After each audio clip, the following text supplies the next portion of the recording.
आज मला एवढं काम होतं पण मी काहीच केलं नाही, पण हा भाजीपाला होता ना तो खराब होईल म्हणून म्हणलं चला पटकन तो निवडून घेते. आणि भाजीपाला निवडायचा ना मला एवढा कंटाळ येतो ना ह्या हिरव्या भाज्या निवडायला, म्हणून शेजारच्या ताईला बोलून घेतलं होतं. ताईनं मी गप्पा मारता मारता सगळा भाजीपाला निवडून घेतला, सगळा मी डब्यात भरला आणि जिथल्या तिथं फ्रीजमध्ये ठेवून दिला. आता हप्ताभर या गोष्टीचं टेन्शन नाही, काय भाजी करून काय नाही. आज माझ्याकडे होत्या कोथिंबीरच्या वड्या. आज संध्याकाळच्या जेवणात मस्त कोथिंबीर वड्या, कारल्याची भाजी, वरण आणि चपाती असं मला बनवायचं होतं. पहिले तर मी वड्या बनवून घेतल्या, त्यानंतर साईडला मी वरण बनवून घेतलं आणि कारल्याची भाजी सुद्धा बनवून घेतली.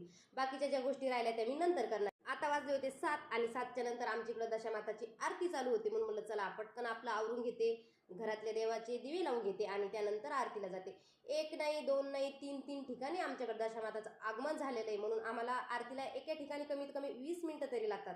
म्हणून घरातलं अर्ध काम करून गेलं की मग तिथून आलं काही टेन्शन राहत नाही. तिन्ही ठिकाणी आरत्या केल्याच्या नंतर घरी येऊन पहिले तर मी स्वयंपाकाला लागले.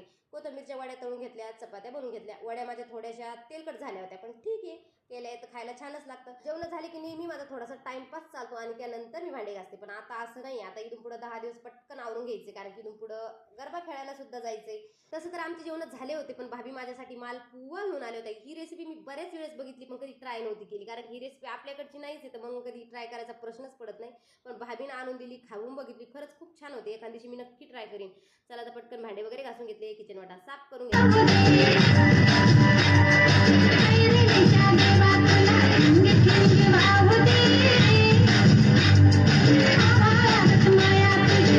नवरात्रात जसं गरबा खेळला जातो ना, तसं दशामाता पुढे सुद्धा खेळला जातो. चला तर सर्वांना बाय. श्री स्वामी समर्थ.